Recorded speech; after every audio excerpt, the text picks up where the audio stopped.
শুরু করছি আজকের ইভালি ২১-এর রাত। আজ ২৮শে আগস্ট পার হয়ে ২৯শে আগস্টে আমরা পা দিয়েছি। এই দিনে ২০০২ সালের ২১শে টেলিভিশন বন্ধ করে দেওয়া হয়েছিল। বন্ধ করে দেওয়া হয়েছিল কেন, কি কারণে, এই কথাটি ব্যাখ্যা হবে আজকে এই ২১শে রাতের আলোচনায়। তবে এইটুকু সত্য যে সেদিন যারা ছিলেন ২১শে রাত ২১-এর অনুষ্ঠান দেখছিলেন যারা, আমি নিজেই আজকে একটু কণ্ঠরোধ হয়ে আসছে আমার নিজের। সেদিন ২১-এর সকল কর্মকর্তা কর্মচারী এবং কোটি কোটি দর্শক কেঁদেছিলেন, এটি সত্য।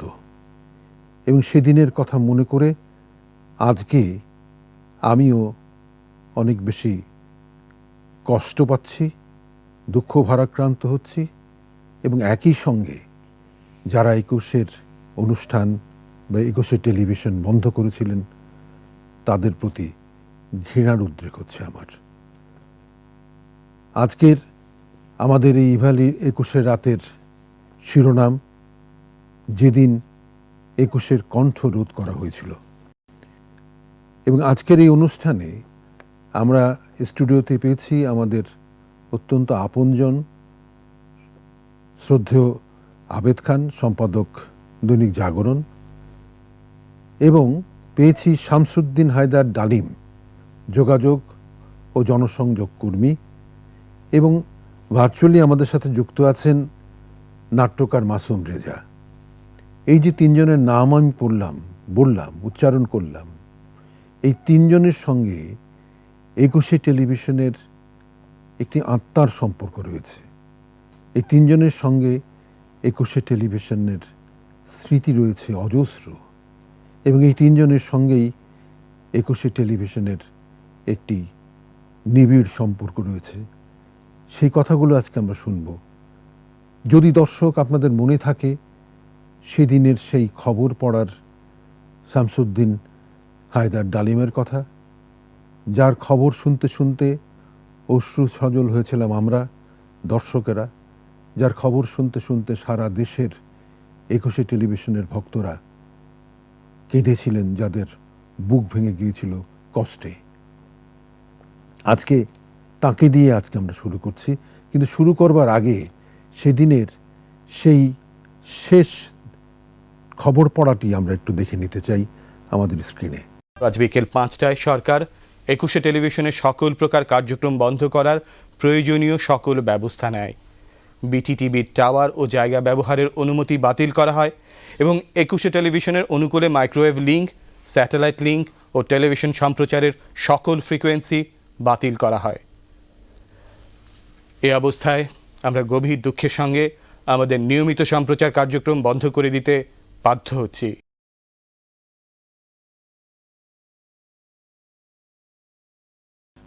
দেখলেন কিভাবে একটি অত্যন্ত জনপ্রিয় টেলিভিশন স্টেশন, টেলিভিশন চ্যানেল, তার প্রোগ্রাম বন্ধ করে দেওয়া হলো। দেখলেন কিভাবে শামসুদ্দিন হায়দার ডালিম বললেন যে ২১শে টেলিভিশনের কণ্ঠ স্তব্ধ করে দেওয়া হলো।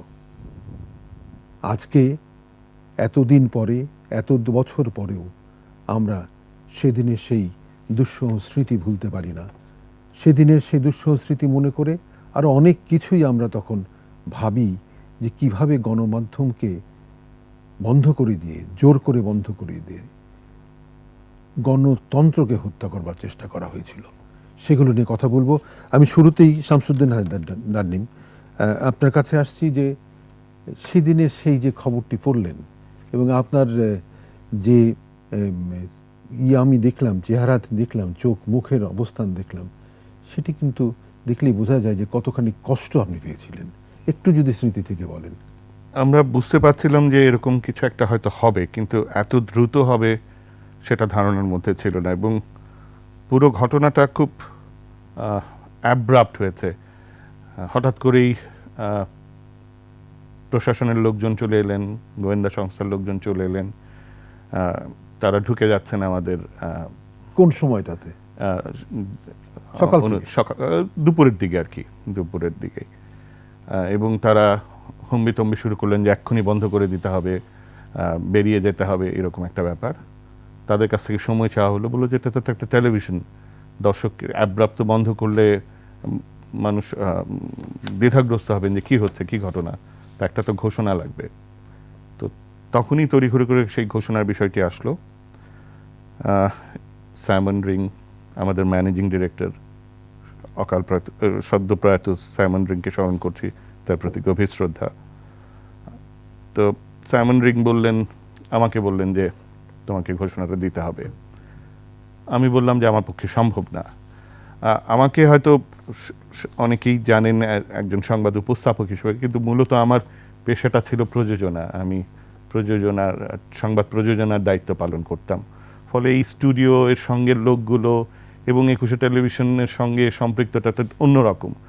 আমার জন্য ব্যক্তিগতভাবে এটাকে মেনে নেওয়া খুব কষ্টকর ছিল। মনে হচ্ছিল যে একটা প্রচণ্ড রকম অন্যায় হচ্ছে এবং এটা মানা যাবে না। আমি কাঁপছিলাম রাগে, ক্রোধে। তো তখন যখন সাইমন বললেন যে এটা আমাদের সিদ্ধান্ত, তোমাকেই পড়তে হবে, নিশ্চিতভাবেই সেটা আমাকে শুনতেই হবে। এবং আমি পড়লাম। এবং অনেকেই যেটা বলছিলেন যে হ্যাঁ আমি বোধহয় কাঁদছিলাম, সত্যিকার অর্থে আমি কিন্তু কাঁদছিলাম না। আসলে আমি আমার ক্রোধটাকে সম্বরণ করছিলাম। ওই কথাগুলো বলার মধ্য দিয়ে আমার ভেতর এক ধরনের ব্যক্তিগত ক্রোধই বলবো হয়তো। আমি ঠিক সেই সময় একুশের হয়ে আমাদের দর্শকদের হয়ে কিন্তু এত বড় অন্যায় মানা আমার কাছে প্রথমত মনে হচ্ছিল যে আমি জানি যে এটা অন্যায়, আমার কাছে স্পষ্ট বিষয়টা, এবং আমি জানি এর পেছনের কারণগুলো কি, এবং সেটাকে আমি ব্যক্তি হিসেবে সেটাকে মানতে পারি না। এবং ওই ঘোষণাটা আমার জন্য পড়াটা খুব কঠিন ছিল। বিবেকবান ব্যক্তি নয়, বিবেকবান ব্যক্তি সেভাবেই যদি বলি। এবং আমার পড়ার মধ্যে দিয়ে আসলে আমি আমার ক্রোধটাকে প্রকাশ করার চেষ্টা করেছি, এবং সেটা সংবরণ করতে গিয়ে হয়তো আমি একটা সময় মাথাটা নুয়ে ফেলেছি। তো আমার মনে হয় যে ওই সময় যদি আমার আর কিছু বলার সুযোগ থাকতো, আমি যদি এটা গণমাধ্যম না হতো তাহলে হয়তো আমি অন্য কিছু বলতাম। কিন্তু আমি গণমাধ্যমে আমি আমার প্রতিষ্ঠানের পক্ষ হয়ে একটা ঘোষণা দিচ্ছি, আমাদের দর্শকদেরকে জানাচ্ছি যে এরকম পরিস্থিতিতে এই রকম সিদ্ধান্ত নিতে হয়েছে, আমাদের বন্ধ করতে হয়েছে। আমি নিজেকে সংবরণ করেছি, আমি আমার ক্রোধকে সংবরণ করেছি, এবং এই ক্রোধ আমি এখনো সংবরণ করে যাচ্ছি। একদম ঠিক। এই জিনিসটি কিন্তু আমি বারবার বলবার চেষ্টা করছি এবং বুঝবার চেষ্টা করছি যে এই ক্রোধ সামলানো যায় না। কারণ এটি হচ্ছে যে একটি অন্যায়ের বিরুদ্ধে রুখে দাঁড়াবার ক্রোধ, এবং সত্যের পক্ষে দাঁড়াবার ক্রোধ, এবং গণমানুষের পক্ষে দাঁড়াবার, এবং গণতন্ত্রের পক্ষে দাঁড়াবার। মানে আমরা যারা একুশের সঙ্গে সেই সময় কাজ করেছি, আমরা প্রত্যেকেই নিজের বিবেকের কাছে স্পষ্ট আছি যে আমরা সেই সময় কি দায়িত্বটা পালন করছিলাম। এর মধ্যে আর অন্য কোনো কিছু ছিল না। আমরা জনগণের জন্য, মানুষের জন্য কথা বলতাম, মানুষের জন্য একটা খোলা জানালা তৈরি হয়েছে। এবং একেবারে নতুন যুগের ভোরে বলে না, যে নতুন যুগের একটা ডাক আপনারা দিয়েছিলেন একসাথে মিলে, সাইমন রিং এবং অন্যান্য সবার নেতৃত্বে, যাদের মধ্যে একজন এখন এখানে আমাদের সঙ্গে আছেন, আমাদের শ্রদ্ধাভাজন সাংবাদিক আবেদ খান। আপনার কাছেও আসছি, আপনিও তো একুশে টেলিভিশনের সঙ্গে গোড়া থেকেই ছিলেন, এবং এই ঘটনার সাথে আমি প্রথমে একটু স্মৃতিতে যাই, পরে একটু অন্য আলোচনায় যাব। স্মৃতি থেকে শুনি। আমি সবার আগে একুশে টেলিভিশন এই মাধ্যমটি যার মস্তিষ্ক প্রসূত সেই এস মাহমুদ, তার প্রতি আমার শ্রদ্ধা জ্ঞাপন করছি। একই সঙ্গে আমার অত্যন্ত ঘনিষ্ঠ বন্ধু, আমরা একইভাবে একই সময় সাংবাদিকতার পেশায় প্রবেশ করেছিলাম, সাইমন রিং, সে সম্প্রতি প্রয়াত হয়েছে, তার প্রতি আমার শ্রদ্ধা জ্ঞাপন করি। এখনও ফরহাদ মাহমুদ বাংলাদেশ ছেড়ে সুদূর বিদেশে প্রবাস জীবন যাপন করছেন, তার প্রতি আমার কৃতজ্ঞতা জানিয়ে আমি আমার বক্তব্যটা শুরু করি। আসলে যদি বলা যায় যে দুর্বৃত্তায়নের যে সময়টা, সে সময়টা তো শুরু হয়েছিল কিছু আগে থেকেই, যে সময় আমাকে শেষ পর্যন্ত এই 21শে টেলিভিশনের সঙ্গে সংস্রবহীন করা হয়েছিল, এটা কিন্তু এই ঘটনার আগে, আমাকে তার আগে সর্বপ্রথম যে বলি দেওয়া হলো আমাকে সাইমন নিজে বললেন। সাইমন বলল যে, friend, I am undone, you will have to leave. চাপটা এলো কোত্থেকে? হ্যাঁ, এই যে চাপটা দেয়া হলো আপনাকে, বলি না, দেওয়া এটা হলো। তো অত্যন্ত সঙ্গতভাবে বোঝা গেল যে চাপটা কোত্থেকে এসছে। কারণ আমি তখন রীতিমতো মিডিয়ায় লেখা কিংবা ইত্যাদির মধ্যে আমি খুব পরিচিত। না, আপনি বলছি যে সঙ্গত কারণেই বলছেন, যেটা আসলে যে 2002 সালের ঘটনা। হ্যাঁ, 2002 সালে 2001 থেকেই আমার আসার কথা বলছি একটু আপনাকে। আমার উপরে তো তার আগে থেকেই উপদ্রবটা শুরু হয়েছে। আমার পেছনে পেছনে গোয়েন্দার লোকজন ঘুরছে, আমাকে আমার চলাচলগুলোকে প্রতি মুহূর্তে পর্যবেক্ষণ করা হচ্ছে। ঠিক তেমনি একটা পরিস্থিতিতে প্রথম আমাকে চাকুরিচ্যুত করা হলো, এবং সেটা সাইমন নিজে আমাকে বলল যে, আমি তো কিছু করতে পারছি না তোমার জন্যে। আমি খুবই হতবাক হয়ে গিয়েছিলাম। পরে এটা আমি তখন এখন বর্তমান যে প্রধানমন্ত্রী নেত্রী, তার কাছে এবং তার যে ছোট বোন আছেন, তার কাছে গিয়ে বললাম যে এইরকম ধরনের ঘটনা, 21 থেকে আমাকে চলে যেতে হবে। শেখ রেহানা স্বয়ং সাইমনের সঙ্গে কথা বললেন যে, হি ইজ আওয়ার পারসন, তো তাকে এখানে উচিত হবে। সাইমন দেখা করলো, সুধা সদনে গিয়ে দেখা করলো এর সঙ্গে, বলল যে উপায় নেই, তাকে রাখা যাবে না। So I had to come out. একবার যখন সিদ্ধান্ত হয়ে যায় তাদের দিকে, এবং একই সঙ্গে তখন হয়েছে যে যাদের কারণে এটা হয়েছে, প্রথম যারা এখানে ক্ষেত্রটা প্রস্তুত করেছিলেন, সেই গিয়াস কামাল চৌধুরী সাংবাদিক, সেই শফিক রেহমান সাংবাদিক, এবং তারা দুজনেই কিন্তু একই সঙ্গে মামলা করে 21শে টেলিভিশনটাকে বন্ধ করার চেষ্টা করে দিলেন। আইনগতভাবে চেষ্টা করা হলো, এবং ব্যারিস্টার রাজ্জাক, জামাতের যে ব্যারিস্টার রাজ্জাক, এই ব্যারিস্টার রাজ্জাক এটার সমস্ত পুরোটা আইনগত বিষয়গুলোকে তুলে ধরানো হলো নানাভাবে। আমি বলবো যে সে সময় আবু আলম শহীদ খান, সে আমাদের সঙ্গে সংযুক্ত ছিল, সে নিজে আমাকে বলল যে এটা আর পারা যাবে না, এটাকে আর রাখা যাবে না, এরকম একটা পরিস্থিতির মধ্যে। তো আমাকে যখন আমি বলি যে I was the first victim, আমি কেন বলি যে আমি ইনফ্যাক্ট 21শে টেলিভিশনটার মধ্যে আমার একটা ভেতরে একটা আবেগ ছিল। 21শে যে লোগোটা যেটা হবে সেটা ঠিক করার ব্যাপারটা, সেটাও আমার নিজস্ব মস্তিষ্ক প্রসূত একটা ব্যাপার ছিল। লোগোটায় ইংরেজিটা কোথায় বসবে, বাংলা কোথায় বসবে, এগুলো নিয়ে আলোচনা হয়েছিল। এখানে আমি অনেক রকম, যাই হোক সেগুলো পুরনো কথা। এখন পরিষ্কারভাবে ওটা একটা উল্লাসের ব্যাপার ছিল। 21-এর সাথে একেবারে ওতপ্রোতভাবে সব দিক দিয়ে প্রথম সেই ইরেক্টার্স বনানী, সেই ইরেক্টার্স থেকে শুরু করে, সেখান থেকে শুরু আমাদের 21শে, এখানে এসে আমাদের শেষ। মানে 21শে টেলিভিশন শুরু হয়েছিল বনানীতে। ক্যাম্প অফিসটা বনানীতে। ক্যাম্প অফিসে আমাদের যে রিক্রুটমেন্টটা হয়েছিল সেখানে কিন্তু আমরা জানতাম যে আবেদ ভাই আছেন আমাদের সামনে, তিনি হচ্ছেন গিয়ে আইকন, এবং এরকম একটা প্রতিষ্ঠান হতে যাচ্ছে বেসরকারি টেলিভিশন, যেখানে সংবাদ থাকবে, এবং সেখানে আবেদ ভাই আছেন। আমরা সাইমন রিং এর কথাও শুনেছি, আর মিশুক মনির, আমার শ্রদ্ধা শিক্ষক মিশুক মনির, তাদেরকে দেখেই কিন্তু এই দলটা তৈরি করা হয়। আমি একটু মাসুম রেজার কাছ থেকে আসি। মাসুম রেজা, আপনি কি আমাদের শুনতে পাচ্ছেন? জি, শুনতে পাচ্ছি। আচ্ছা, আপনার সাথে আপনার স্মৃতিতে যা আছে, 21শে টেলিভিশনের কণ্ঠরোধ করা হয়েছিল যেদিন, এবং অন্যান্য প্রসঙ্গ যদি একটুখানি বলেন। ধন্যবাদ পীযূষ দা। এএস মাহমুদ সাহেবের কথা এসেছে, উনি চেয়ারম্যান ইটিভির। এএস মাহমুদ চেয়ারম্যান, তারপরে ফরহাদ মাহমুদ, ফরহাদ ভাই, আমাদের প্রিয় ফরহাদ ভাই, এবং সাইমন রিং সদ্য প্রয়াত হয়েছেন, বলেছেন ডালিম। এর সাথে আমি যেহেতু নাটকের মানুষ, নাটকের সাথে যুক্ত, আমার সাথে খুব বেশি যোগাযোগ ছিল নওয়াজিশ আলী খান। তখন আমাদের ইটিভিতে যুক্ত ছিলেন তিনি, পুরো প্রোগ্রামটাই উনি দেখতেন। আর রাহবার খান ছিলেন তার সাথে, তাকে সহযোগিতা করার জন্য। তো মূলত ইরেক্টাস বিল্ডিং এর যেটা কথা বলা হলো, সেইখান থেকে টেলিভিশনের শুরু, এই ইটিভির শুরু, সম্প্রচার শুরুর আগে থেকেই।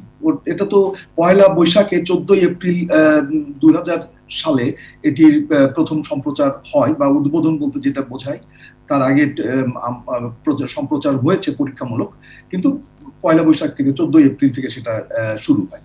আমি জাস্ট ছোট্ট একটা কথা বলবো যে আমি যে আজকে নাট্যকার, আমি সমস্ত জায়গায় বলি, কিন্তু আজকে যে আমি নাট্যকার, এটা সম্পূর্ণরূপে প্যাট্রোনাইজড বাই ইটিভি, একদম সম্পূর্ণরূপে সাইমন রিং, এএস মাহমুদ এবং ফরহাদ মাহমুদ। আমি একটা ছোট্ট উদাহরণ দিয়ে বলি। আমার একটি নাটকের নাম বীজ মন্ত্র। এই নাটকটি যখন প্রচার হলো, এটি হচ্ছে প্রথম টেলিভিশন, ইটিভির প্রথম টেলিফিল্ম। এরপরে কূপ নামে একটি নাটক, তারা ইটিভি পুরনো নাটক কিনতেন, এবং ওই আমাদের বিটিভির বনের মুকুরের মতন তারাও এই পুরোনো দিনের নাটকগুলোর একটা চাঁদ তাদের ছিল, ওটা চালাতেন। ওটা তো আমার খুব প্রথম নাটকটি, আমার সাপ্তাহিক নাটক আমার, মানে ওই সময় এমন ভাবে আমি যুক্ত ছিলাম ইটিভির সাথে যে প্রায় সবগুলো কাজই আমার প্রথম ইটিভিতে গেছে, মানে প্রথম কাজ হিসাবে ইটিভি। সেই এএস মাহমুদ সাহেব উনি আমাকে ডেকে আবার বললেন যে বীজ মন্ত্রের মতন একটি নাটক বানিয়ে দিতে পারবেন আপনি, মানে আরেকটি নাটকের জন্য। উনি এইভাবে ডেকে ডেকে মানুষকে, তার যে পছন্দ, যারা কাজ করতে পারে তাদেরকে ডেকে ডেকে উনি এই টিভির সাথে যুক্ত করতেন। আরেকটা ছোট্ট উদাহরণ বলি, গিয়াসউদ্দিন সেলিম, উনি স্বপ্ন সকট বলে একটি নাটক লিখেছিলেন, সেটি প্রচার হয়েছিল অন্য একটা চ্যানেলে। সেটি যখন কিনছেন, ওই যে পুরোনো দিনের নাটকের চাঙ্কে দেওয়ার জন্য উনি যখন কিনছেন, তখন ফরহাদ মাহমুদ সাহেব ওই নাটকটির একটি দাম বলেছেন। বলার পরে নাটকটি দেখেছেন, এবং গিয়াসউদ্দিন সেলিমের অন্যান্য নাটক দেখার পরে ওনার কাছে মনে হয়েছে যে এই নাটকটির দাম আমরা কম দিয়েছি। মানে খুব বিস্ময়কর ব্যাপার। কিন্তু উনি আমাকে ডাকলেন, ডেকে বললেন যে আপনি এই যে নাটকটি আমরা করে, কারণ গিয়াসউদ্দিন সেলিম এবং আমরা একসাথে একই অর্গানাইজেশনে কাজ করতাম, এই নাটকটার মূল্যটা আমরা একটু কম দিয়েছি, এটা আমরা বাড়াতে চাই। মানে ইটিভি প্যাট্রোনাইজ করার জন্য এই পর্যায়ের ছিল। এবং যখন ইটিভিটি বন্ধ হয়ে গেল, আমি ফরহাদ মাহমুদ, আপনারা সবাই জানেন এখন লন্ডনে থাকেন, আমিও বেশিরভাগ সময় লন্ডনে থাকি এখন। আমার সাথে ফরহাদ ভাইয়ের অত্যন্ত যোগাযোগ আছে। আমি খুব একান্তে, উনি আমার বাড়িতেও আসেন অক্সফোর্ডে, আমি খুব একান্তে একদিন ফরহাদ ভাইকে জিজ্ঞেস করলাম যে ফরহাদ ভাই, ইটিভি বন্ধ হওয়ার মূল কারণটা কি? তখন ফরহাদ ভাই একটি কথা বললেন যে এটির নাম 21শে টেলিভিশন, 21শে, এটিই মূল সমস্যা। এই জায়গায় উনি পরিষ্কার করে বললেন। এখানে কিন্তু অনেক অন্যান্য প্রতিদ্বন্দ্বী চ্যানেলের ষড়যন্ত্র ইত্যাদি ইত্যাদি এরকম নানান কিছু বলা হয়, কিন্তু আমি একেবারেই বিশ্বাস করি না। আমি কিন্তু বিশ্বাস করি এটি চেতনার বিষয়। এই যে 21শের চেতনাকে যেভাবে তুলে ধরছিল 21 টেলিভিশন, তখন যে একটি গোষ্ঠী এই 21শে বিরোধী এবং স্বাধীনতার বিরোধী, আমাদের যে বাঙালি চেতনা বিরোধী, সেই গোষ্ঠীটি মূলত ষড়যন্ত্র করে কাউকে কাজে লাগিয়ে এই 21শে টেলিভিশনকে বন্ধ করেছে। এটি আমার 21শে টেলিভিশন বন্ধ হওয়া সম্পর্কে আমার ধারণা।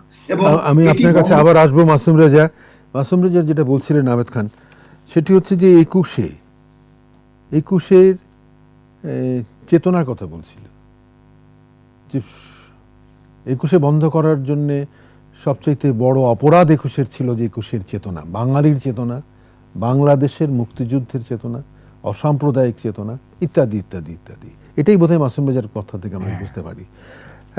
তাহলে বোঝা যায় যে 21শের বন্ধ করার পেছনে কাদের হাত ছিল, এবং 21শে বন্ধ করার পেছনে কোন অপশক্তি কাজ করেছে। একটা জিনিস এখানে খুব স্পষ্টভাবে বলতে হয়, যেখানে পুরো মামলাটির যে ক্ষেত্র প্রস্তুত করা করেছে জামাত, রাজ্জাক। আপনি ব্যারিস্টার রাজ্জাকের নাম, ব্যারিস্টার রাজ্জাক। এবং ব্যারিস্টার রাজ্জাক যখন কোনো কিছু ক্ষেত্র প্রস্তুত করে, কিসের জন্যে করে? 21-এর নামটা তার জন্যে ভয়ঙ্কর বিপজ্জনক। এই 21-এর নামকরণটা নিয়ে অনেকভাবে চিন্তা ভাবনা হয়েছে অনেক আগে, যে এটা 21-এ কেন হবে, এবং এই 21-এটা বাঙালি চেতনার কারণ। এটা কিন্তু মাহমুদ সাহেব নিজে, এস মাহমুদ সাহেব নিজে কিন্তু এটাকে নির্ধারণ করেছেন যে হতে হবে 21। নানা রকমভাবে 21-এর ব্যাপারে অনেকে অনেক রকমভাবে করেছে, কিন্তু উনি অনড় ছিলেন। তিনি তো সৈয়দ মুস্তফা আলীর নিজস্ব, তার ভাগনা। বাঙালি চেতনার ক্ষেত্রে তার একটা অসম্ভব আকর্ষণ, সে সব কিছুই ছিল, এবং এটার প্রতি তার বিশ্বাস ছিল, বিশ্বস্ত ছিলেন তিনি, এই এস মাহমুদ, আবু সাইদ মাহমুদ। এবং তিনি কিন্তু ওই জায়গাটায় খুবই স্টিক করেছিলেন এবং আমাদেরকে মোটিভেট করেছিলেন। এস মাহমুদ সাহেব কিন্তু হি ওয়াজ এ বিগ মোটিভেটর। আমরা যে 21-এর চেতনাটাকে একসঙ্গে সংযুক্ত করা এবং আমাদের প্রত্যেককে সেখানে নিয়ন্ত্রণ করা, কার কী অবস্থান আছে সেগুলো ঠিক করা তার ছিল। আমাদের সাইমন রিং ম্যানেজিং ডিরেক্টর ছিলেন এবং ফরাদ মাহমুদ ম্যানেজিং ডিরেক্টর ছিলেন। দুজন ম্যানেজিং ডিরেক্টর ছিল আমাদের ওখানে 21-এ যখন শুরু হয়। তো এই যে মানে তারা কে কোথায় কি কাজ করবে সেগুলো সমস্ত কিন্তু নির্ধারণ করা হতো। এবং আমাদের ওটা প্রথম 21-এর টেলিভিশন বাংলাদেশের মিডিয়া জগতে, বাংলাদেশের যে টিভির জগৎটা সম্পূর্ণ পাল্টে দিল। এই জিনিসটা, চেহারাটা পাল্টে গেল। খবর পড়া থেকে শুরু করে, খবর পরিবেশন থেকে শুরু করে সব কিছু। তার আগে তো শুধু বিটিভি ছিল এবং বিটিভির একটা চেনা ভঙ্গি ছিল একটা, এবং এগুলোকে কিন্তু এগুলো নষ্ট করা সব কিছু তাদের জন্যে মানে ফরজ হয়ে গেছিল। এখন একটা জিনিস আমি বলি, মানে এটা শুধুমাত্র একটি গণমাধ্যমকে, যেটা বললো, মানে একটি চ্যানেল বন্ধ করা নয়। না, ডালিম যেটা বলেছে আমার খুব মানে বলছিল যখন আমার মনে হচ্ছিল, কারণ আমার স্মৃতির মধ্যে কতগুলো জিনিস আছে। একটা স্মৃতির মধ্যে আছে 1975 সালের 15ই আগস্টে যে রেডিওর ঘোষণা, সেই রেডিও ঘোষণার ভেতর দিয়ে কিছু ব্যক্তির উল্লাস আর আমাদের বিভ্রান্তি। ঠিক আছে, আমার মনে পড়ে 1971 সালের 16ই ডিসেম্বর যখন রেডিওতে আমার বন্ধু দেবদুলাল বন্দ্যোপাধ্যায় সে যখন ঘোষণাটা করছিলেন, যেটা প্রণবেশ সেন লিখে দিয়েছিলেন, মনে পড়ে সেই, আর মনে পড়ে ডালিমের সর্বশেষ যে অবস্থা, ইয়েটা। তো এই তিনটাকে আমি খুব মেলাই, বিশেষ করে আপনার মেলানোটা শুধু একেবারে অযৌক্তিক মেলানো নয়। অযৌক্তিক মানে কি, মেলানোর মধ্যে এটা এত প্ল্যানফুল। পীযূষ, আমি বলি আপনাকে যে এটা এত পরিকল্পিত যে মিডিয়াকে বন্ধ করতে হবে, এটা কিন্তু শুধুমাত্র আইনের ব্যাপারটা ছিল না। আইনটা আইওয়াস ছিল। এখানে ব্যাপারটা হচ্ছে তাদের সুপরিকল্পিত যে ব্যবস্থা। যখন এই ঘটনাটি ঘটে তার আগে যে মিটিংগুলো হয়েছিল, সে মিটিংগুলোতে বিভিন্ন সময়ের কারিগর যারা ছিল তারা তো গোপনে মিটিং করেছে, উত্তরায় মিটিং করেছে, বিভিন্ন জায়গায় মিটিং করে তারা প্ল্যান করেছে। সুপরিকল্পিত একটা প্ল্যান, কোনটায় plan A, plan B, plan C করে করে তারা কিন্তু অগ্রসর হয়েছে। এদিকে সর্বপ্রথম 21-এর টেলিভিশনটাকে বন্ধ করা তাদের একটা প্রথম কর্মসূচি ছিল। তার আগে প্রত্যেকের ইয়েটা কিন্তু মনিটর করা হয়েছে সে সময়। বিশেষ করে আমরা যারা আবু আলমের তার চলাচল মনিটর করা হয়েছে। আমার বাড়িতে ডিজিএফআইয়ের লোক গেছে। আমার ব্যক্তিগত যে অর্থনৈতিক কোনো সঙ্গতি আছে কিনা সেগুলো পর্যন্ত খোঁজ করা হয়েছে। তারপরে আমাকে এখান থেকে 21-এর টেলিভিশন থেকে আমি একটু আবার শামসুদ্দিন হায়দার ডালিম আপনার কাছে আসছি। এটা একটা ছোট্ট অল্প কথা শুনবো। সেটি হচ্ছে যে যেদিন একুশে টেলিভিশন বন্ধ করে দেওয়া হলো 29শে আগস্ট, তারপরে কিন্তু রাজপথে লোক নামলো। জি। ঢাকার শহরের বাইরে মফস্বল শহরগুলোতে অলিতে গলিতে মিছিল হচ্ছে, মানুষ একুশে টেলিভিশন বন্ধ করার বিরুদ্ধে দাঁড়াচ্ছে, বিবৃতি দিচ্ছেন যারা বুদ্ধিজীবী এবং দেশের যারা গণ্যমান্য ব্যক্তি। এসব স্মৃতি তো নিশ্চয়ই আপনার আছে। আছে, এবং আমরাও কিন্তু এটার একটা অংশ ছিলাম। আমরা ঢাকার বাইরে বিভিন্ন জেলা শহরগুলোতে গিয়েছি, সেখানে যে প্রতিবাদ সমাবেশগুলো হতো সেখানে যোগ দিয়েছিলাম। আমাদের বিরুদ্ধে মামলাও হয়েছিল, ওখানে বিভিন্ন রকম আইন শৃঙ্খলা পরিস্থিতি তৈরি করে এরকম ঘটনাও ঘটেছিল। আমি সঙ্গে এই আলোচনার সঙ্গে একটু যোগ করতে চাই, যেটা মাসুম ভাই বললেন, শ্রদ্ধা আবেদ ভাই বললেন যে একুশের চেতনা আসলে তো বাংলাদেশের চেতনার বিরুদ্ধেই তো তারা কাজ করেছেন, আর তারা ভয় পেয়েছেন জনগণের সচেতনতাকে। জনগণ যে সচেতন হচ্ছেন, তাদের জন্য যে জানলাটা খুলে গেছে তথ্য এবং বিনোদন। একুশে টেলিভিশন এসে তো মরা গাঙে বান ডাকলো, এবং তারা ওটাকে ভয় পেয়েছেন, এবং একই সঙ্গে ভয় পেয়েছেন যে একুশের মতো এরকম একটা আস্থাশীল এতখানি জনপ্রিয় একটা মাধ্যম যদি বেঁচে থাকে, তাহলে বোধহয় এই শক্তিটা আরো বড় হবে এবং এই ধরনের শক্তিগুলো বেঁচে থাকা কষ্টকর হবে। ফলে আসলে কিন্তু তারা জনগণকে ভয় পেয়েছেন, একুশে টিভিকে ভয় পেয়েছেন, এবং সবশেষে অবশ্যই বাংলাদেশের চেতনাটাকে ধ্বংস করার জন্যই কিন্তু তারা এই কাজটা করেছেন। আমরা আবার শুনবো আপনাদের কাছ থেকে আলোচনা, যারা স্টুডিওতে আছেন। একটা ছোট্ট বিরতিতে যেতে হচ্ছে। প্রিয় দর্শক, আমরা ইভালি একুশের রাতে একটা বিরতিতে যাচ্ছি। বিরতির পর আবার আমরা ফিরবো স্টুডিওতে, কথা বলবো আমাদের সম্মানীয় আলোচকদের সঙ্গে। ততক্ষণ আমাদের সঙ্গে থাকবেন।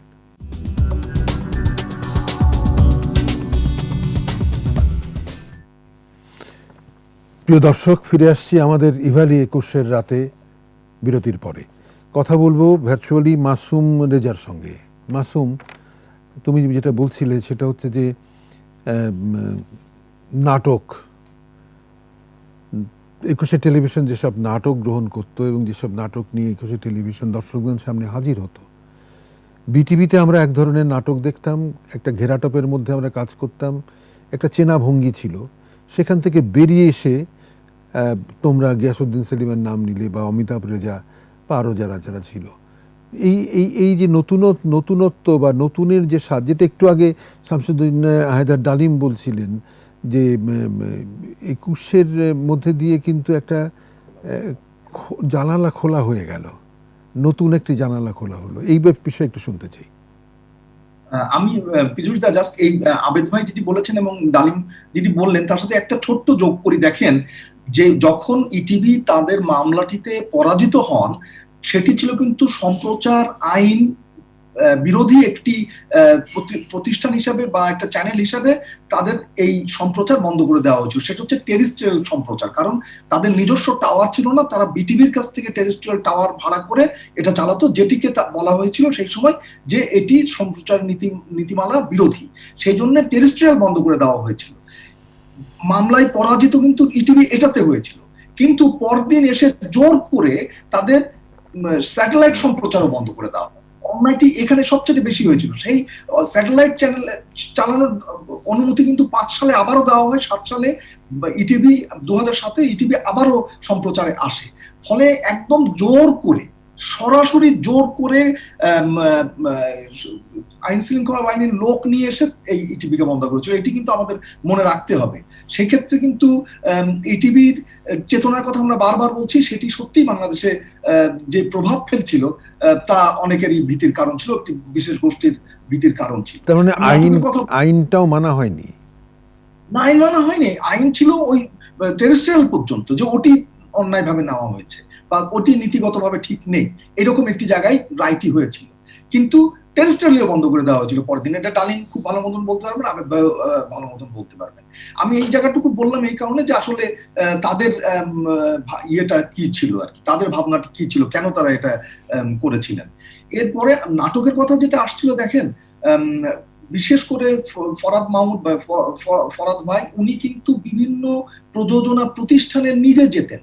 আমার সাবলাইন বলে একটি প্রতিষ্ঠান ছিল, সেখানে উনি আসতেন, এসে কিন্তু নানানভাবে কথা বলতেন। যেমন সেলিম আলদিন, ডক্টর সেলিম আলদিন, তার ফরাদ ভাইয়ের কাছে মনে হলো যে তার একটি নাটক থাকা দরকার। তখন উনি আমাকে বললেন, কারণ সেলিম আলদিন তখন আমার অফিসে এসে নানান কাজ করতেন। বললেন, এবং নকশিপাড়ের মানুষেরা বলে আমি এবং সেলিম ভাইয়ের রচনা, এবং এটার নির্দেশনা দেওয়ার কথা ছিল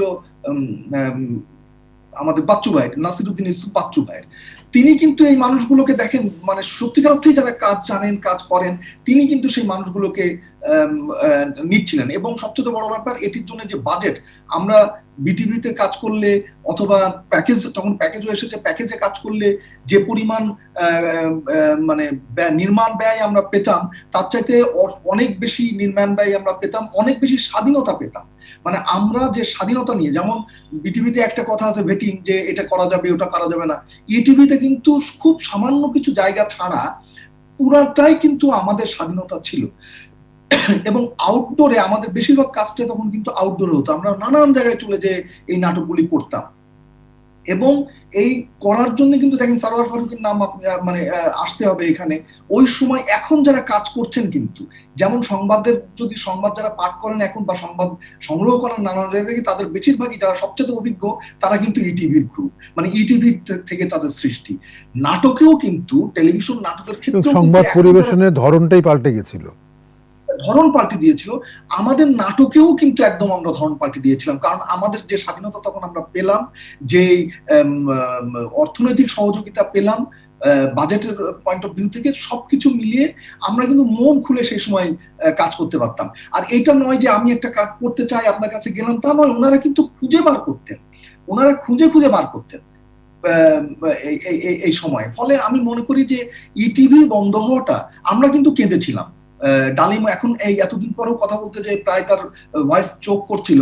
আমরা কিন্তু ওই দিন কেঁদেছিলাম যখন আমরা ওই দিন যখন রায়টা হচ্ছে, ওনার নামটা আমি ভুলে যাচ্ছি, প্রধান বিচারপতি ওই রায়টা দিচ্ছেন, মানে ওইটা লাস্ট অ্যাপিল যেটা হয় আর কি, ওইখানে যে যখন রায়টা দেওয়া হচ্ছে, রায়টা ঘোষণা করা হলো, ইংরেজিতে এক ধরনের রায় শব্দ প্রয়োগ করে রায় দেওয়া হয়, যেটা যারা ইংরেজি ভালো জানেন তারাও বোঝেন না। যখন রায়টি হয়ে গেল, আমি, মাউন ভাই এবং গিয়াসউদ্দিন সেলিম, মাউন রশিদ বেরিয়ে আসলাম। বেরিয়ে আসার পর আমরা জানি না যে কি হলো আসলে রায়টা। পরে সাইমন রিং এর স্ত্রী এখানে এসেছিলেন, উনি নিজে একজন আইনজ্ঞ আর কি, আইনেই কাজ করেন। উনি আমাদেরকে বললেন যে আসলে আর কখনো, আর কোনোভাবেই কখনোই ইটিভি সম্প্রচারে থাকতে পারবে না, এই রায়টি হলো, আর কখনোই সম্প্রচারে থাকতে পারবে না। কিন্তু তারপরেও একুশে টেলিভিশন ফিরে এসেছে, এবং একুশে টেলিভিশন এখন চলছে। এখানে একটু আসি আমরা, বরং বর্তমানকালে আসি। একুশে টেলিভিশন আবার ফিরে এসেছে, সচেতনতার কথা। 21 শুধুমাত্র খবর, নতুনত্ব দিয়ে খবর পরিবেশন বা প্রোগ্রাম দিয়ে নতুন আকর্ষণ করাই ছিল না। 21-এর একটা মূল জিনিস ছিল মানুষকে সচেতন করা, মানুষকে জাগিয়ে তোলা। এবং 75-এর পরে 21-এ এসে কিন্তু প্রথম দেখা গেল যে এত সুন্দর এবং এত দ্রুত সফলভাবে অনেক অনেক মানুষকে জাগিয়ে তুলতে পারলো, তাই তো? তো এই যে উদ্দেশ্যটা, এটা তো একটা গুরুত্বপূর্ণ জিনিস। একটা জিনিস পীযূষ আমি বলি, 21 কিন্তু আমাদের ম্রিয়মান জীবনের মধ্যে একটা নতুন স্বপ্ন সৃষ্টি করেছে। ঠিক, এই যে স্বপ্নটা, খবর কেমন হতে হবে, এবং আমরা যারা খবরের সঙ্গে যুক্ত সেই সময়, ওই ডালিমরা জানে যে আমাদের কাছে কিন্তু খবরটা খবরই ছিল। আমাদের কাছে কিন্তু কোনো অবস্থাতেই আমরা খবরটাকে সংকুচিত করিনি কিংবা এটাকে নতজানু করিনি। সংবাদটাকে আমরা যখন নির্ধারণ করেছি যে কোন সংবাদটি হবে, সেটা আমরা কিন্তু নিয়মিত প্রতিদিন কয়েকবার করে মিটিং হতো। এই মিটিংয়ের মধ্যে আমরা কিন্তু নিজেদেরকে বারবার পরীক্ষার মধ্যে নিয়ে আসতাম। পরীক্ষা করে করে আমরা কিন্তু মানুষের মেধাটাকে, মানুষের চিন্তাটাকে, মানুষের ভাবনাটাকে এবং স্বপ্নটাকে একসঙ্গে যুক্ত করে তারপরে সংবাদ পরিবেশনের দিকে যেতাম। যে জন্যে সংবাদের ক্ষেত্রে কখনো 21-এর টেলিভিশনের যে সংবাদ, কখনো কোনো জায়গায় দ্বিধান্বিত হয়নি, সংকটের মধ্যে পড়েনি, এবং 21-এর টেলিভিশনের সংবাদ বিশ্বস্ততা অর্জন করেছে। বাংলাদেশের মানুষ শুধু কোনো ঘটনা ঘটলে 21-এর টেলিভিশন কি বলে সেটার জন্য অপেক্ষা করেছে, সেটার জন্য টেলিভিশনের নব ঘুরিয়েছে। অন্য কোনো চ্যানেল নয়। ডালিম, এখনো কি আপনি স্বপ্ন দেখেন যে একুশে টেলিভিশনের কাছে মানুষ বর্তমানকালে সেই স্বপ্নটা দেখতে চায়, সেই প্রত্যাশা অবশ্যই, করে? মানে সেই চাহিদাটা রয়েই গেছে, কারণ একুশে টেলিভিশনের ভিশনটাই ছিল ওই রকম যে এমন একটা খোলা জানালা তৈরি করা যেখানে তার দর্শকদের সমস্ত চাহিদাকে পূরণ করা। সমস্ত চাহিদা বলতে তার যেমন তথ্যের চাহিদা আছে, তার বিনোদনের চাহিদা আছে, তাকে সচেতন করতে হবে তার ব্যক্তিগত জীবন, তার সামাজিক জীবনে তিনি কিভাবে চলবেন, তার দেশপ্রেম তৈরি করতে হবে, তার বিরুদ্ধে মূল্যবোধগুলো তৈরি করতে হবে, তার মধ্যে মূল্যবোধ তৈরি করতে হবে। একই সঙ্গে এখানে সারা বিশ্বকে দেখা যেত, আন্তর্জাতিক খবর, আন্তর্জাতিক ঘটনা, প্রযুক্তি, অর্থনীতি, অর্থাৎ এবং একই সঙ্গে সব মানুষকেও কিন্তু রিপ্রেজেন্ট করতো। এখানে যেই প্রোগ্রামগুলো হতো সেটা যেমন নাগরিক জীবনের জন্য, গ্রামীণ জীবনের জন্য, ক্ষুদ্র নিগ্রোষ্ঠীর জন্য, আমাদের সংস্কৃতি, পৃথিবীর বাইরের সংস্কৃতি, সবাইকে নিয়ে। অর্থাৎ এই যে একটা, এবং এটা কিন্তু মানুষের জীবনের লাইফস্টাইলের একটা পার্ট হয়ে গিয়েছিল। আমাদের সেই সময়ে আমাদের যে তথ্য আছে যে রাতের বেলা আমাদের সন্ধ্যা কিংবা রাতের যে সংবাদ হতো, সেই সংবাদগুলো একসাথে এক বসাতে 7 থেকে 7.5 কোটি লোক দেখতো। মানে আপনি বুঝতে পারেন যে সেই সময়ের জনসংখ্যার প্রেক্ষিতে প্রায় অর্ধেক জনগণ বা তার চাইতেও বেশি লোক এক বসাতে দেখতো, অর্থাৎ তাদের প্রতিদিনকার জীবনের অংশ হয়েছিল। কেন হয়েছিল? এটা কি জোর করে হয়েছিল? দর্শকই তো বিচার করার জায়গা। দর্শক যখন, মানে এটা কি আপনি বলতে চাচ্ছেন যে একুশে টেলিভিশন সেই এমপ্যাথির জায়গাটা, অবশ্যই সমানুভূতির জায়গাটা স্পর্শ করতে পেরেছে? সেটা যেমন একটা জায়গা, আরেকটা বড় জায়গা যে দর্শক নিজেকে দেখতে পাচ্ছিল যে হ্যাঁ, তার আজকে স্বাস্থ্য সম্বন্ধে জানার যেমন দরকার আছে, ঢাকাতে রাজনীতি কি হচ্ছে সেটা যেমন জানার দরকার আছে, ওইদিকে যুক্তরাষ্ট্রের প্রেসিডেন্ট নির্বাচনে কি হচ্ছে সেটাও যেমন জানার দরকার আছে, ঠিক তেমনি দেশপ্রেম, ধর্মনিরপেক্ষতা, এই বিষয়গুলো সম্বন্ধেও যে সচেতন হওয়ার জায়গা আছে সেগুলো কিন্তু তারা বুঝতে পারছিল, সংস্কৃতিটাকে বুঝতে পারছিল। তো বাংলাদেশের যে সাংস্কৃতিক যে ঐতিহ্য, বাংলাদেশের যে সাংস্কৃতিক যে কর্মকাণ্ড, সেটা প্রতিনিয়ত যে মানুষ জানতো না, এত গভীরভাবে জানতো না, সেই মানুষের কাছেও কিন্তু সেটা গিয়ে পৌঁছে যেত। একুশে টেলিভিশন এইভাবে কিন্তু মানুষকে প্রতি মুহূর্তে আচ্ছন্ন করেছে, মানুষের মধ্যে নতুন স্বপ্নের সৃষ্টি করেছে। আজকে এতগুলো যে মাসুম রেজা, আপনার কাছে আবার আসছি। এই যে আবেদ ভাই বললেন আচ্ছন্ন করার ব্যাপারটি বললেন, এটি কি এখন শুধু একুশে টেলিভিশন না, আমি বলছি বর্তমানকালে যে টেলিভিশনগুলো চলছে, এই আচ্ছন্ন করার ব্যাপারটি কি সেখানে আমরা পাচ্ছি? না, আমি খুব সরাসরি বলবো এটি অনুপস্থিত।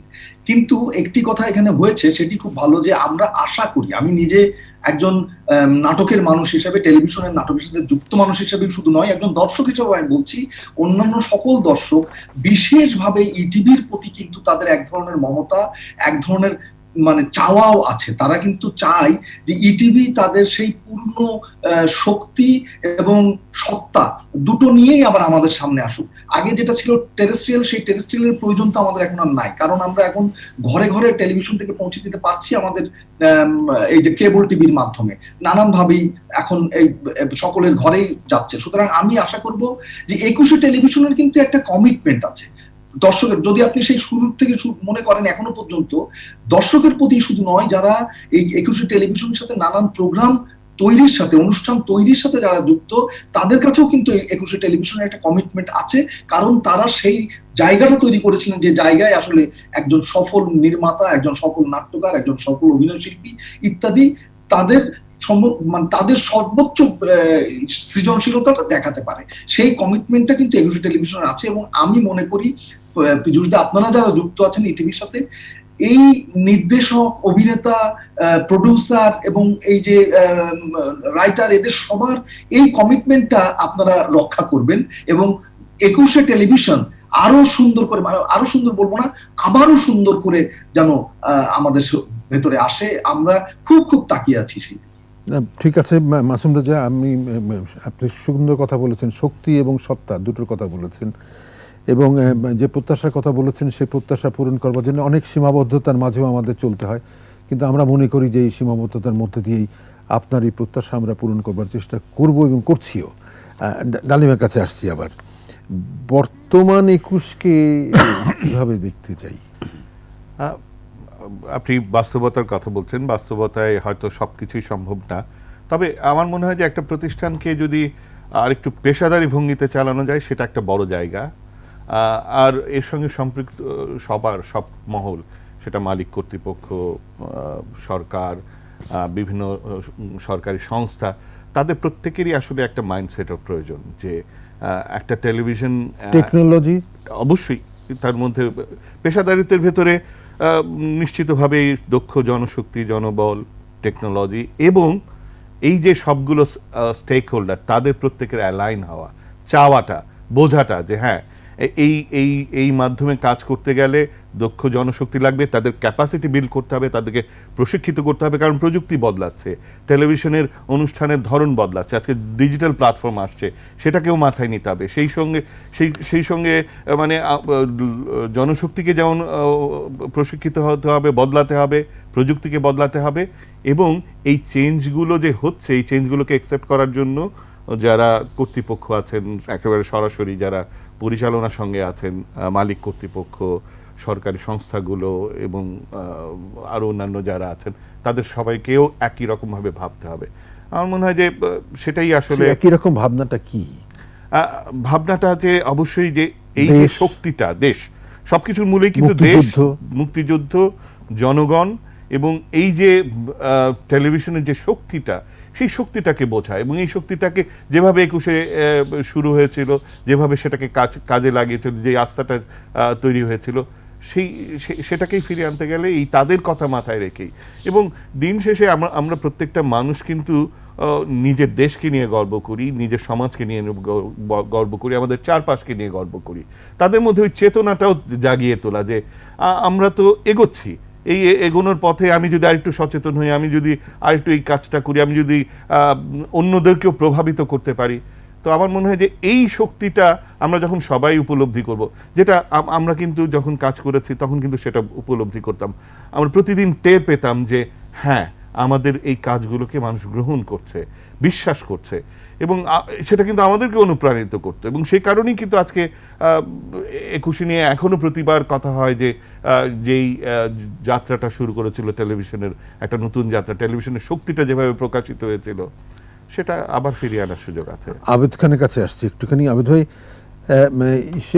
গণমাধ্যমের উপর জবরদস্তি, কিন্তু গণতন্ত্রের উপরই জবরদস্তি। হ্যাঁ, নিশ্চয়ই এটা তো আমাদের দেশে হয়েছে। আমি একটা জিনিস এখানে একটু বলি। 21-এর টেলিভিশনে আমি তো আর যাই হোক সাংবাদিকতা একটু করি টরি আর কি। 21-এর টেলিভিশনকে যখন লুট করা হলো, আমি যেটাকে লুট করা বলি, পাশাপাশি কিন্তু 21-এর টেলিভিশনের উপরে খবরদারিতে বসানো হলো কে, এলো কারা?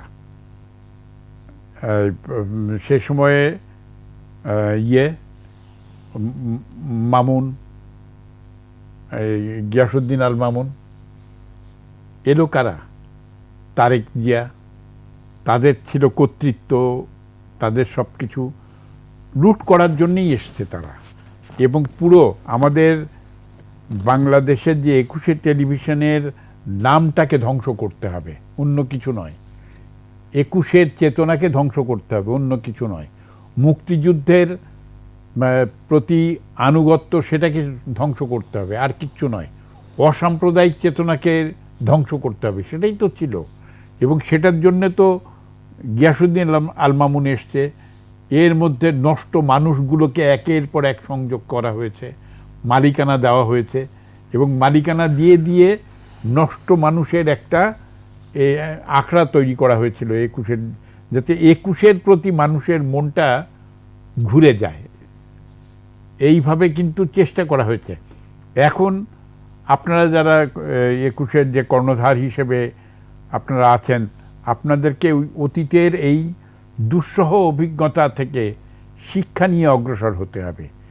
এই নষ্ট মানুষের, নষ্ট মনের, নষ্ট লোকগুলোর হাত থেকে 21-এ যদি বাঁচানো যায়, তাহলে কিন্তু সংস্কৃতিটা বাঁচবে, তাহলে কিন্তু আমাদের চেতনাটা বাঁচবে।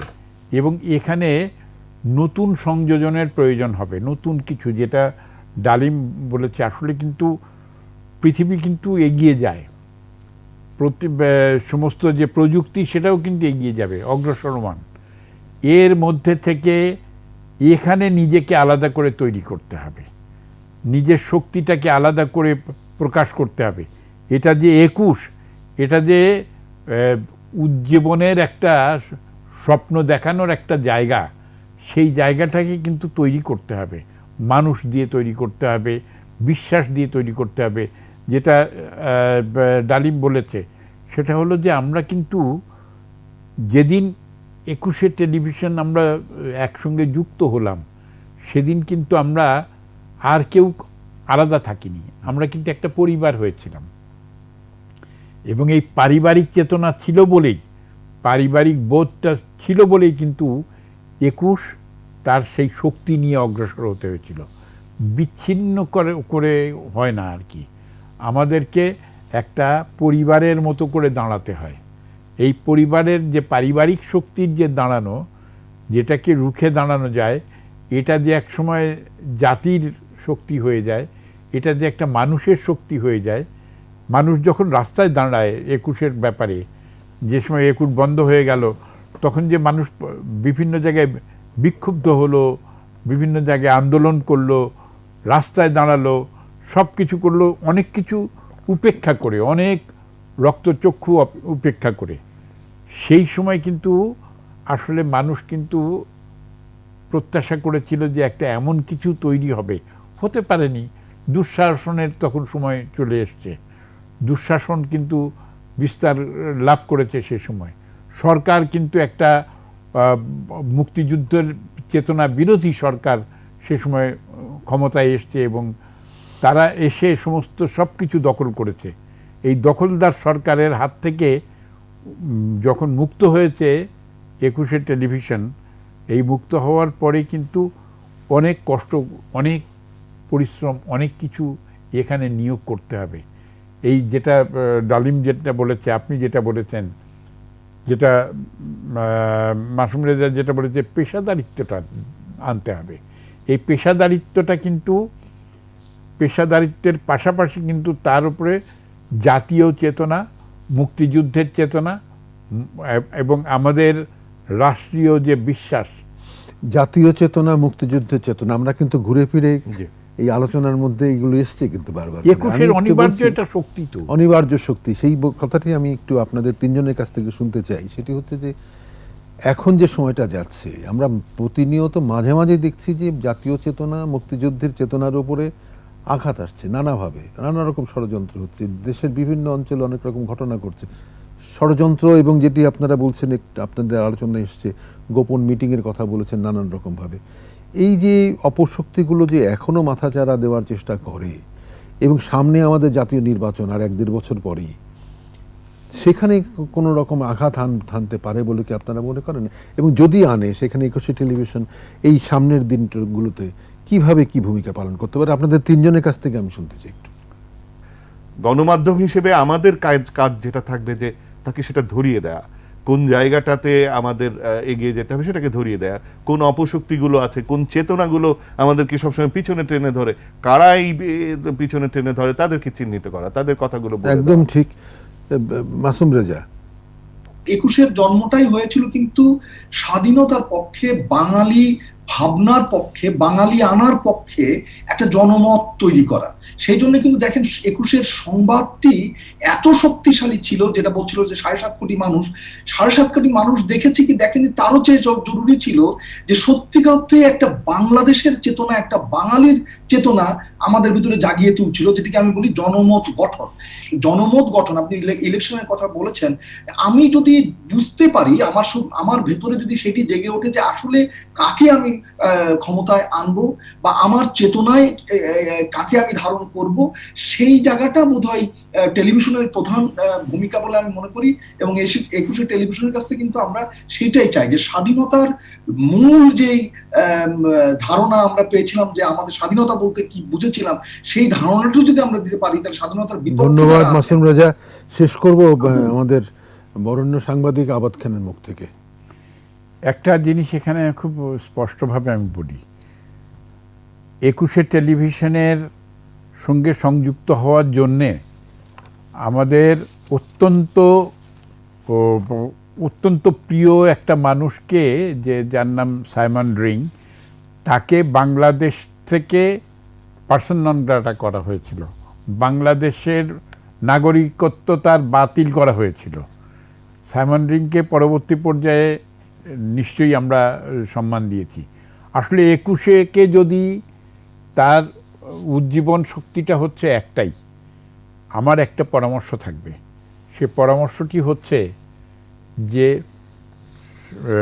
প্রোগ্রাম, কর্মসূচি, পদক্ষেপ যাই করা হোক না কেন, লক্ষ্য যেন উপলক্ষ্যকে অতিক্রম করে যেতে পারে এবং উপলক্ষ্য যেন লক্ষ্যটাকে কখনোই ক্ষতিগ্রস্ত না করে। কাজে লক্ষ্য যদি বিচ্যুত হয় তাহলে উপলক্ষ্য প্রধান হয়ে যাবে, এবং উপলক্ষ্য যদি প্রধান হয় তাহলে তার মূল কাজটি কিন্তু ক্ষতিগ্রস্ত হবে। কাজেই 21-এর যে দৃষ্টিপাত, সব কিছু হতে হবে লক্ষ্যটাকে শানিত করে, তীক্ষ্ণ করে, এবং সেটা দিয়েই আসলে আমাদের সামনের পথটা আরো মসৃণ হবে এবং 21-এর পাল তুলেই আমাদের এগিয়ে যেতে হবে। এগিয়ে যেতে হবে। আপনাদেরকে অসংখ্য ধন্যবাদ। আমাদের অনুষ্ঠান শেষ করতে হচ্ছে। প্রিয় দর্শক, আজ 29শে আগস্ট আমরা আমাদের স্মৃতি থেকে 21-এর কণ্ঠরোধ করার গল্পের কথা বলেছি এবং আরো অনেক প্রাসঙ্গিক কথা উঠে এসছে। এই শোকাবহ আগস্ট আমি অনুষ্ঠান শেষ করছি আমাদের জাতির পিতা বঙ্গবন্ধু শেখ মুজিবুর রহমানের প্রতি বিনম্র শ্রদ্ধা জানিয়ে।